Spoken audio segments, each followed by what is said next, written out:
사도신경으로 우리 믿음을 함께 고백하심으로 9월 3일 화요일 새벽 예배를 하나님 앞에 드리겠습니다. 전능하사 천지를 만드신 하나님 아버지를 내가 믿사오며 그 외아들 우리 주 예수 그리스도를 믿사오니 이는 성령으로 잉태하사 동정녀 마리아에게 나시고 본디오 빌라도에게 고난을 받으사 십자가에 못 박혀 죽으시고 장사한 지 사흘 만에 죽은 자 가운데서 다시 살아나시며 하늘에 오르사 전능하신 하나님 우편에 앉아 계시다가 저리로서 산자와 죽은 자를 심판하러 오시리라. 성령을 믿사오며 거룩한 공예와 성도가 서로 교통하는 것과 죄를 사하여 주시는 것과 몸이 다시 사는 것과 영원히 사는 것을 믿사옵나이다. 아멘. 오늘 우리에게 주신 하나님의 말씀은 시편 39편 1절에서 13절 말씀입니다. 시편 39편 1절에서 13절입니다. 내가 말하기를 나의 행위를 조심하여 내 혀로 범죄하지 아니하리니 악인이 내 앞에 있을 때에 내가 내 입에 재갈을 먹이리라 하였도다. 내가 잠잠하여 선한 말도 하지 아니하니 나의 근심이 더 심하도다. 내 마음이 내 속에서 뜨거워서 작은 소리로 읊조릴 때에 불이 붙으니 나의 혀로 말하기를 여호와여 나의 종말과 연한이 언제까지인지 알게 하사 내가 나의 연약함을 알게 하소서. 주께서 나의 날을 한 뼘 길이만큼 되게 하심에 나의 일생이 주 앞에서는 없는 것 같사오니 사람은 그가 든든히 서 있는 때에도 진실로 모두가 허사뿐이니이다. 진실로 각 사람은 그림자같이 다니고 헛된 일로 소란하며 재물을 쌓으나 누가 거둘지 알지 못하나이다. 주여 이제 내가 무엇을 바라리요 나의 소망은 주께 있나이다. 나를 모든 죄에서 건지시며 우매한 자에게서 욕을 당하지 아니하게 하소서. 내가 잠잠하고 입을 열지 아니함은 주께서 이를 행하신 까닭이니이다. 주의 징벌을 나에게서 옮기소서. 주의 손이 치심으로 내가 쇠망하였나이다. 주께서 죄악을 책망하사 사람을 징계하실 때에 그 영화를 좀먹음같이 소멸하게 하시니 참으로 인생이란 모두 헛될 뿐이니이다. 여호와여 나의 기도를 들으시며 나의 부르짖음에 귀를 기울이소서. 내가 눈물을 흘릴 때에 잠잠하지 마옵소서. 나는 주와 함께 있는 나그네이며 나의 모든 조상들처럼 떠도나이다. 주는 나를 용서하사 내가 떠나 없어지기 전에 나의 건강을 회복시키소서. 아멘. 오늘은 시편 39편의 말씀을 가지고 고난 활용법이라는 제목으로 말씀을 함께 나누겠습니다. 오늘 시편 39편 말씀은 어제 함께 나누었던 시편 38편의 말씀의 연장선에서 볼 수 있을 것 같습니다. 어제 시편 38편에서 다윗은 몸과 또 마음과 또 사람과의 모든 관계의 면에서 총체적인 어려움을 겪고 있는 그런 고통 중에서 하나님의 구원을 간구하는 그런 내용이 어제 시편 38편 내용이었죠. 그렇게 38편이 하나님의 구원을 간구하는 내용이었다면 이 39편의 말씀은 그 고난 가운데서 하나님 앞에 어떻게 행해야 하는지, 하나님 앞에서 죄를 범하지 않기 위해서 결단하고 갈망하는 내용들을 기록하고 있습니다. 고난이 닥쳤을 때 우리는 그 고난에서 벗어나는 것도 정말 중요한 일이지만 그보다 더 중요한 일은 그 고난이 나에게 유익이 될 수 있도록 잘 통과하는 것도 중요합니다. 그냥 그 고난을 벗어나게 된다면 다시 그 고난이 또 똑같은 고난이 찾아왔을 때 또 그 고난을 벗어나는 것이 목적이 되지만 고난을 통해서 나를 돌아보고 또 그 고난을 하나님께서 허락하신 이유를 깨닫게 된다면 그 고난이 우리에게 정말 좋은 스승이 되는 것이죠. 그래서 우리는 하나님께서 우리에게 고난을 허락하신 이유가 무엇인지 또 그 고난을 통해서 나를 어떻게 연단하시고 다듬어 가시기를 원하시는지 그것을 깨달을 필요가 있다는 것입니다. 그래서 오늘 시편 39편을 통해서 우리는 다윗이 어떻게 자기에게 닥친 그 고난을 잘 통과했는지 그것을 우리가 고난을 잘 활용하는 법, 다윗에게 그 고난을 잘 활용하는 법을 좀 배울 수 있으면 좋을 것 같습니다. 오늘 시편 39편을 통해서 다윗에게 배워야 하는 그 고난 활용법은 한 세 가지 정도로 오늘 시에서 39편에서 찾아볼 수 있을 것 같은데요. 첫 번째는 다윗이 그 극심한 고난 가운데서 하나님께 원망하거나 불평함으로써 또 다른 죄를 범하는 일을 범하지 않기를 기도하고 있는 것을 볼 수 있습니다. 1절 2절 말씀입니다. 내가 말하기를 나의 행위를 조심하여 내 혀로 범죄하지 아니하리니 악인이 내 앞에 있을 때에 내가 내 입에 재갈을 먹이리이다 하였도다. 내가 잠잠하여 선한 말도 하지 아니하니 나의 근심이 더 심하도다. 아멘.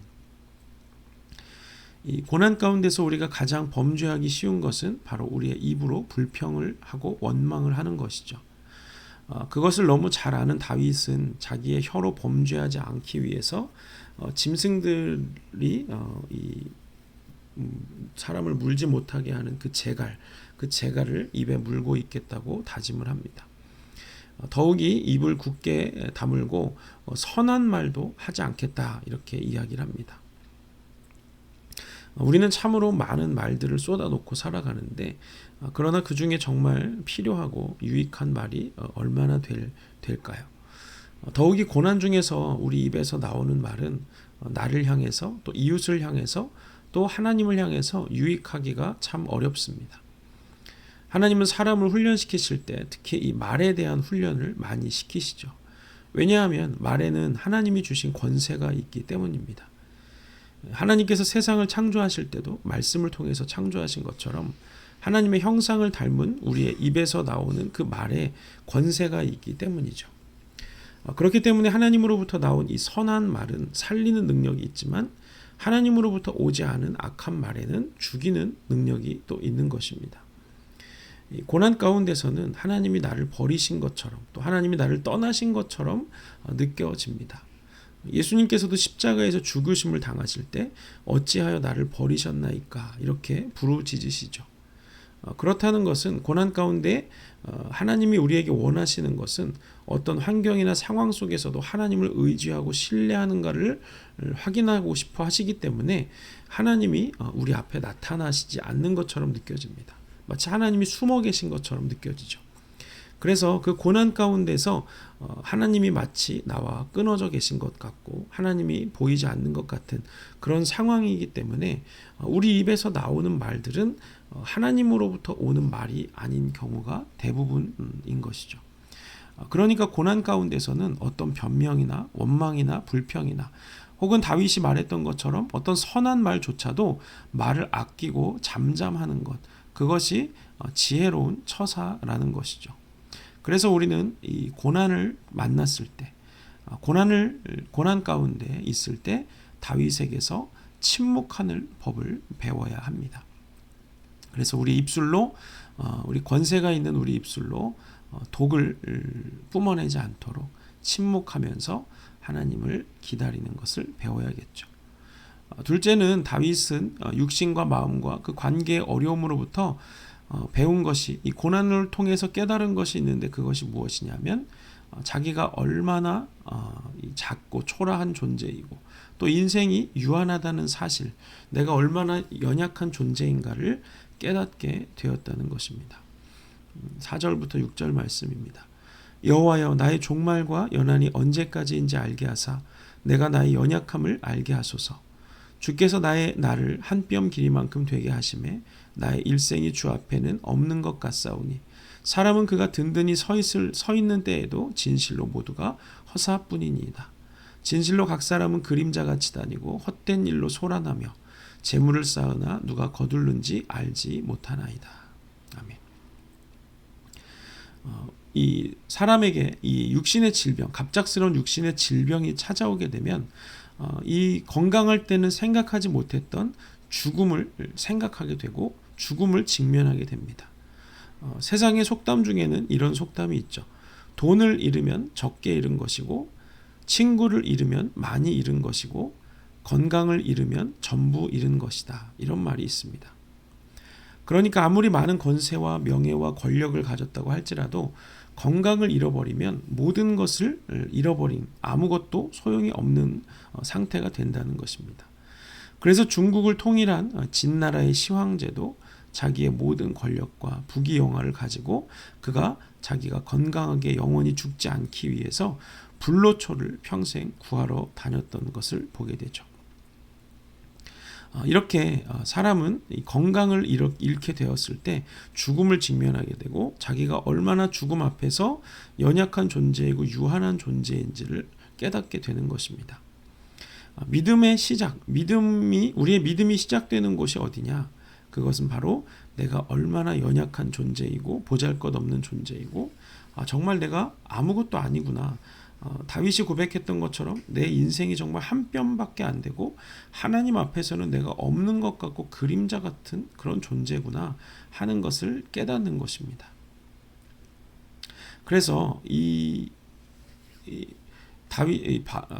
예수님이 계실 때 이 베드로, 예수님의 제자였던 베드로가 밤새 수고하지만 잡은 것이 없었을 때 예수님께서 깊은 곳에 가서 그물을 던져라 이렇게 말씀하시죠.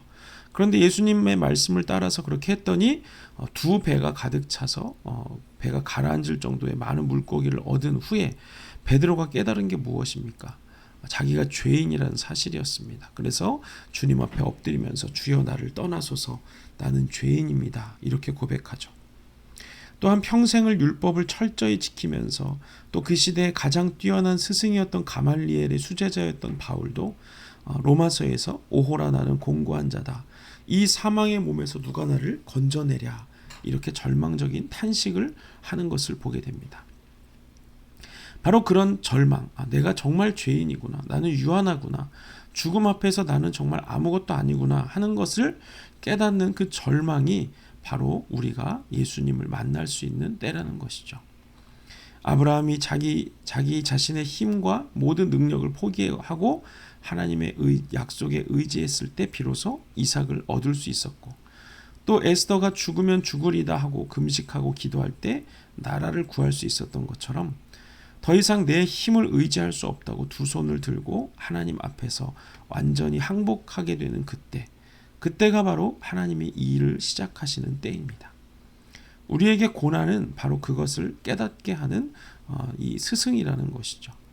내가 정말 절망적인 존재구나. 내 인생이 정말 하나님이 없이는 아무런 한 줌의 흙보다도 못한 그런 정말 무용지물이구나. 그걸 깨닫게 될 때 우리는 영원하신 하나님을 의지하게 되는 것입니다. 그리고 세 번째는 다윗이 그 고난 속에서 침묵하기로 다짐하고 또 자기의 연약함을 깨달을 때 비로소 하나님을 바라보게 되고 소망을 품게 되었다는 것입니다. 7절 말씀입니다. 주여 이제 내가 무엇을 바라리요? 나의 소망은 주께 있나이다. 아멘. 이 다윗이 침묵과 절망 가운데서 이 다윗이 침묵과 절망한 것은 자기 자신을 더 이상 의지하지 않고 신뢰하지 않겠다는 그런 다짐이 들어있는 것입니다. 마귀는 에덴 동산에서 하와에게 다가와서 야 너가 이 선악과를 먹는 날에는 하나님과 같이 될 수 있다. 이런 거짓말로 하와를 유혹해서 인류를 타락하게 만들었죠. 그래서 하나님을 떠난 사람은 자기가 하나님이라고 생각하고 자기가 자기 삶의 주인이라고 생각하게 되는 것입니다. 그러나 고난은 내가 하나님이 아니구나. 내가 아무것도 아니구나. 죽음 앞에서 내 심장이 멈추고 내 코끝에서 호흡이 떠나면 나는 정말 한 줌의 흙밖에 안 되는구나 라는 것을 이 고난이 깨닫게 해준다는 것입니다. 그래서 우리를 겸손하게 만들고 하나님을 찾도록 만드는 것이 바로 고난이기 때문에 다윗이 그런 고난 가운데서 이제 내 소망은 하나님밖에 없다고 고백하는 것입니다. 그래서 우리는 우리 자신이 하나님의 자리에 앉으려고 하는 그 교만함을 깨닫고 벗어버리기 위해서 하나님이 고난을 허락하실 때가 있고 또 그 고난을 통해서 그거를 깨달아야 한다는 것입니다. 이 교만함이라는 것, 내 자신을 의지하고 나의 의로움을 주장하려고 하는 이 교만함이 바로 모든 악의 뿌리죠. 그래서 잠언 16장 18절에서는 이렇게 기록하죠. 교만은 패망의 선봉이요 거만한 마음은 넘어짐의 앞잡이니라. 우리는 오늘 39편의 말씀을 통해서 다윗이 고난을 어떻게 활용했는지 이것을 철저하게 배울 필요가 있습니다.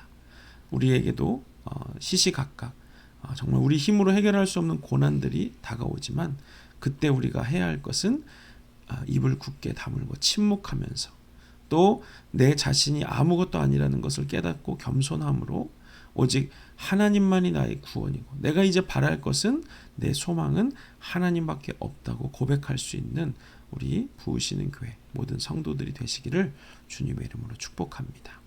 아멘. 기도하겠습니다. 거룩하신 아버지 하나님, 은혜를 감사합니다. 오늘 시편 39편의 말씀을 통해서 그 고난을 유익하게 활용하는 다윗의 모습을 배우게 하시니 감사합니다. 우리 삶에도 끊임없이 이 고난이 닥쳐오지만 우리가 그때마다 그 고난을 잘 활용할 수 있는 지혜를 가지기를 원합니다. 고난이 우리에게 닥쳐왔을 때 하나님, 우리가 잠잠하고 우리의 혀를 지키고 우리의 입술을 지켜서 하나님께 원망하거나 사람과 세상을 원망하지 않고 오직 침묵함으로 우리가 그 고난을 잘 이겨내게 하시옵소서. 또한 우리가 그 고난을 만났을 때 하나님, 우리 자신의 유한함과 또 우리의 인생의 유한함을 깨닫게 하여 주셔서 오직 영원하시고 전능하신 하나님을 바라볼 수 있는 우리의 겸손한 마음을 우리에게 허락하여 주시옵소서. 그래서 정말 우리의 유일한 소망과 또 우리가 바랄 것은 하나님뿐임을 깨닫는 지혜가 그 고난을 통해서 우리가 얻을 수 있는 우리 모든 부으시는 교회 성도들 되게 하여 주옵소서. 이제는 우리 구주 예수 그리스도의 은혜와 하나님 아버지의 사랑과 성령의 교통하심이 다윗처럼 고난을 지혜롭게 바르게 잘 활용함으로 하나님 앞에서 믿음의 사람으로 세워지기를 원하는 우리 부으시는 교회 모든 성도들 머리 위에 이제로부터 영원토록 함께 하시기를 간절히 축원하옵나이다. 아멘. 감사합니다. 오늘 하루도 믿음 안에서 승리하시고 내일 새벽에 또 뵙도록 하겠습니다. 감사합니다.